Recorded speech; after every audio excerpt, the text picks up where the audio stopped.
qu'ils ont en Dieu lorsque le prophète a arrêté de regarder les circonstances qu'il a mentionnées dans le chapitre 1, nous voyons qu'au chapitre 2 il leva son regard vers Dieu et décida de rester ferme et commença plus tard à déclarer la véritable fin des méchants connus sous le nom de les 5 et.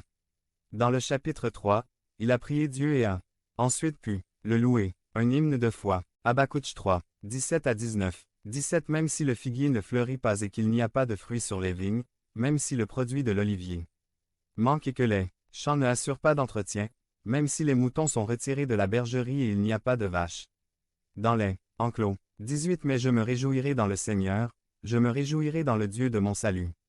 19 Le Seigneur Dieu est ma force. Il me donne des pieds comme ceux d'un cerf et me fait marcher sur les hauteurs. Habakouc nous montre l'histoire d'une marche spirituelle, d'un homme de Dieu qui a des promesses pour sa vie et pour son peuple qui, compte tenu des circonstances qui l'entourent, doutait de ses promesses. Mais, devenez membre du canal et AIDEZNOUS à passer le mot de Dieu dans le monde. Samedi 16 mars 2024. Si vous croyez en la puissance de Dieu, commentez 11. En lisant le livre, nous voyons comment son doute est levé et il finit par se fortifier en louant Dieu. Il termine son livre en demandant les pattes d'un cerf, c'est un animal rapide avec un pied sur les terrains accidentés et qui vit en hauteur. Tout comme les cerfs recherchent les hauteurs dans les moments où ils sont confrontés à des situations dangereuses, les enfants de Dieu doivent s'élever au-dessus de nos situations et se réjouir dans ces moments-là parce que nos vies sont déposées en Dieu et nous nous réjouissons en lui.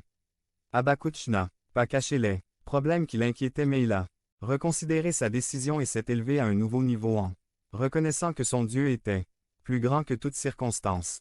Il ne se réjouissait pas des circonstances mais de Dieu parce qu'il connaissait sa puissance. Je ne sais pas quel moment tu traverses dans ta vie, quelle réponse tu attends de Dieu dans lesquelles ton âme devient agitée et tu veux abandonner, ne pas continuer à attendre les promesses de Dieu pour toi, ne permets pas à ton âme pour prendre le contrôle et devenir fier. Rappelez-vous qu'en tant qu'hommes et femmes spirituels que nous sommes, nous vivons par la foi. L'écrivain des Hébreux, basé sur les paroles du prophète Habakouc, nous a laissé quelques conseils. Hébreux 10, 35 à 39 NIV.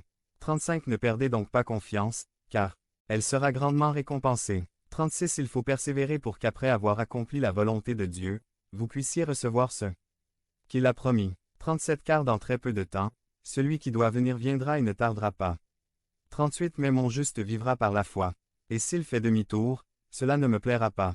39 Mais nous ne sommes pas de ceux qui font marche arrière et finissent perdus, mais de ceux qui ont la foi et préservent leur vie. Dites au Seigneur que je serai sur mes gardes, j'attendrai, je t'obéirai, je m'abandonnerai à toi, je ne reculerai